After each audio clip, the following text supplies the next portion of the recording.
नमस्कार मित्र हो. काळ्या सावल्या या माझ्या चॅनलवर परत एकदा तुमचे स्वागत आहे. पुढील कथा सुरू करण्यापूर्वी जर का कोणी आपल्या चॅनलवर पहिल्यांदाच आले असेल तर त्यांनी आपल्या चॅनलला लाईक, शेअर आणि सबस्क्राईब करायला विसरू नका. चला तर मग पुढील कथेला सुरुवात करूया. झरझर चालत जोरू गोटूल समोर पोहोचला. सारा गाव जमला होता. उशीर होऊ नये जोरूला पूर्वीसारखे चोरटे वाटले नाही. सगळेजण जोरूचीच वाट पाहत असावे. आज गावचे लोक शिकारीला जाणार होते. कापणीपूर्वी शिकार करून पांडुम नावाचा रिवाज करायचे. आपल्याला येऊन कोणी उशीर झाला तरी कोणी नाराजी दाखवली नाही याचा त्याला आनंद झाला. सगळेजण चालू लागले. जोरू येताच सगळेजण जंगलाच्या दिशेने निघाले. जंगल दाट होते. सगळीकडे पालापाचोळा आणि काड्या पसरलेल्या होत्या. त्यातील स्वच्छ जागा बघून जो तो बसू लागला. जोरूभोवती कोंडाळं करून बरेच जण बसले होते. कोपाने जोरूला विचारलं, दादा, राजन्ना दादा कसा आहे रे? मोठ्या गंभीरपणे सर्वांकडे मान फिरवून जोरू म्हणाला, काही कळालं नाही. मी त्याला नदीवर सोडले. त्यानंतर काय झालं मला काही माहीत नाही. राजन्ना दादाला गोळी लागल्यावर कोपन्ना दादा लीडर आहे हे सगळ्यांनाच माहीत होते. राजन्नाला गोळी लागल्यावर पूर्वीप्रमाणे दलमचे काम चालूच होते. दलमचे काम बंद पडले नव्हते. गावोगावी जाऊन मिटिंग घेणे, आदिवाशांना झटपट न्याय मिळवून देणे हे सर्व गोष्टी चालूच होत्या. आणि या सगळ्या मधल्या काळामध्ये शेख दरोगा इकडे नवीनच बदलून आला होता. शेख दरोगा जोरूच्या खेतूलवर जाऊन आला होता. पण खेतूलवर त्याला कोणी भेटले नव्हते म्हणून तो जोरूच्या घरी आला. पण जोरू काही केला सापडत नाही म्हणून त्याने रुपीला 2 रुपयाची नोट दिली व तिला बोलतं केलं. परंतु रुपी काही बोलली नाही. एवढ्यातच मैनीने कुऱ्हाड उचलली आणि ती शेख दरोग्याकडे धावत गेली. तिचा अवतार बघून शेख दरोगा तिथून निघून गेला.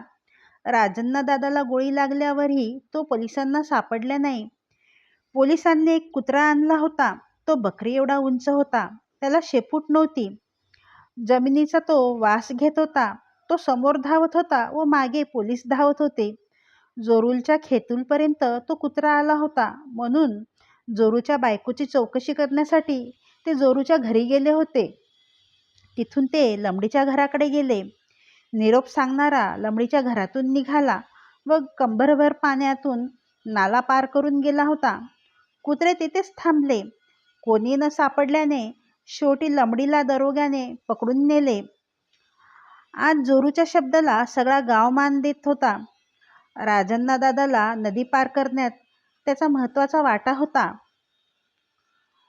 दादा लोक अन्यायाविरुद्ध आवाज उठवत होते. गार्ड, पटवारी, पोलीस, रेंजर अगदी तहसीलदारापर्यंत आदिवासी लोकांचा ज्या ज्या लोकांसोबत संबंध येतो ते सगळे भ्रष्ट लोकांना वेळप्रसंगी मारझोड करायचे व आदिवाशांना झटपट न्याय मिळवून देत होते.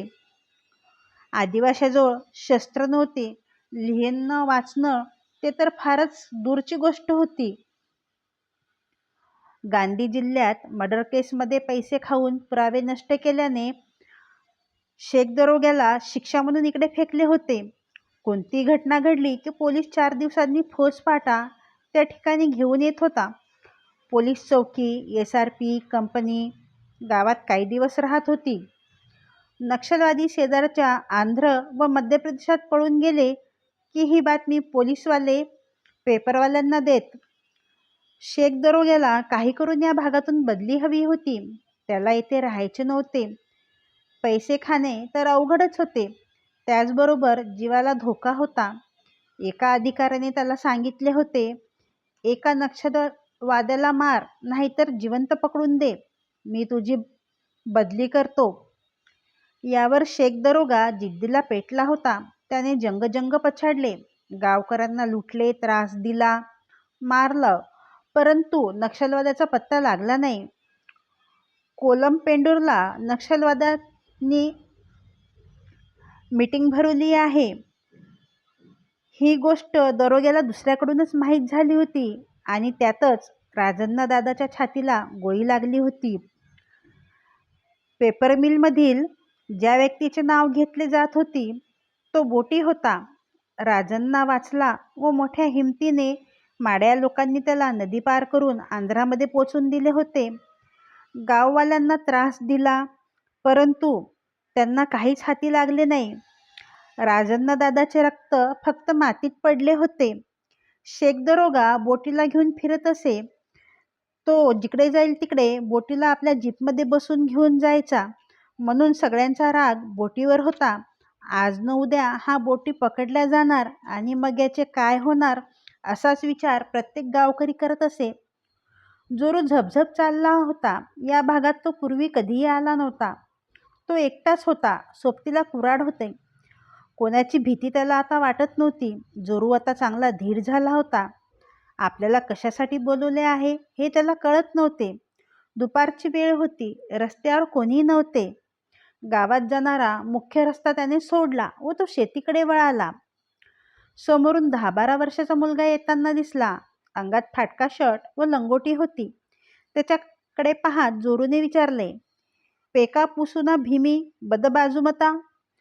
त्या मुलाला त्याने माड्या भाषेत विचारले होते, मुला, पुसूची जमीन कोणत्या बाजूला आहे? जोरूकडे रोखून पाहत मुलगा धीटपणे म्हणाला, मामा चल माझ्याबरोबर. मुलगा चालू लागला व त्याच्या मागे जोरू निघाला. चालता चालता तो मुलगा एका जागी थांबला. तेथून 2 पायवाटा फुटल्या. त्यातील एक जंगलाकडे जात होती व तिकडे हात करून तो म्हणाला, ह्या रस्त्याने सरळ जा, समोर दादा लोक आहेत. जोरू काही बोलण्याच्या आत तो वळला व चालू लागला. आपण दादा लोकांना भेटण्यासाठी आलो आहोत हे याने कसे ओळखले? आपण घरातही कोणाला ही गोष्ट सांगितली नाही. जोरूला काही सुचत नव्हते. चालता चालता तो थबकला. आपण जोरू दादा आहोत हे या पोरांनी कसे काय ओळखले?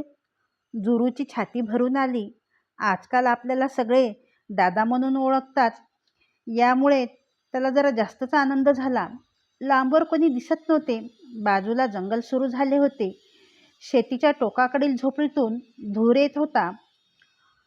सरळ पाहत जोरू चालला होता. झोपडीच्या अलीकडे एका झाडाखाली आचक्का हिरव्या कपड्यात बंदूक घेऊन उभी होती. ती जोरूकडे पाहून हसली. जोरूही तिच्याकडे पाहून हसला. तिने जोरूला ओळखले होते. जोरू पुढे झाला. झोपडीच्या मागे 8-10 जण बसले होते. हिरव्या कपड्यावरून 4 नक्षलवादी होते. आकलनपल्लीचा भाऊ लंबडी सुद्धा त्याच्यात होता. पेकूरचा देऊ, मेटकसाचा इरप्पा आणि इतर दुसरे 2 जण नवीनच होते. कोपन्ना पुढे होऊन म्हणाला, लाल सलाम जोरू दादा. त्याचवेळी जोरूकडे पाठ असलेला एक नक्षलवादी वळला. त्याची नजर व जोरूची नजरानजर झाली. जोरू डोळे मोठे वर करून बघत राहिला. तो राजन्ना होता. जवळ येताच जोरूचा हात हातात घेऊन म्हणाला, लाल सलाम जोरू दादा.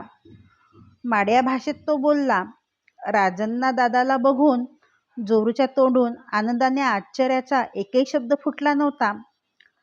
तो राजन्नाकडे निरखून पाहत होता. राजन्नाने जोरूचा हातात घेतला आणि चल आपण कमांडरला भेटू. आता हा कमांडर कोण आहे हे नक्की जोरूला कळले नव्हते. हा शब्दही याआधी त्याने कधी ऐकला नव्हता. जंगलात थोडे आत आले. अंगाने बारीक पण उंच गोरासा एक तरुण झाडाला टेकून बसला होता. अंगावर हिरवे कपडे होते. तो पुस्तक वाचत होता. शेजारी शांतक्का बंदूक घेऊन उभी होती. ती जोरूकडे पाहून हसली. पुस्तक मिटत तो तरुण उभा झाला आणि त्याने जोरूकडे हात करून म्हटले, सलाम जोरू दादा. याला आपले नाव कसे माहीत?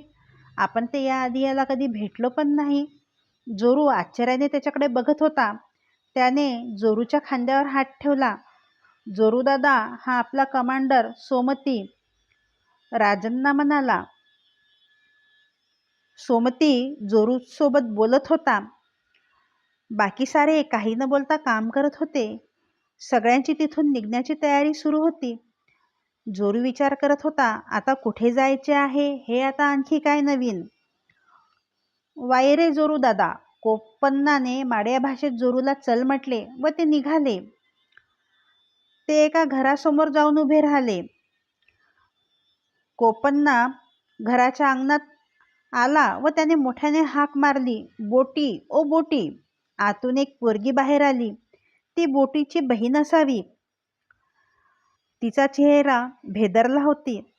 ती काही न बोलता त्यांच्याकडे पाहत उभी होती. बोटी कुठे आहे? तिने काही न बोलता घरात हात केला. कोपन्ना चटकन आत गेला व बोटीला दंडाला धरून त्याने बाहेरच खेचत काढले. बोटी थरथरत होता. रडत म्हणाला, नन्ना ओहो सत्ता मुहतो नन्ना. मी सांगितले नाही, असे तो बोलीभाषेतून कळवळून सांगत होता. चल, आम्हाला सारे माहीत आहे. तुला राजन्ना दादा भेटायला आले आहे. राजन्नाचे नाव काढताच तो मटकन खाली बसला. शांतक्काने त्याला उभं केलं आणि त्याला बंदुकीच्या साह्याने समोर चालवत आणलं. गावाच्या मुख्य रस्त्यातून ते आले.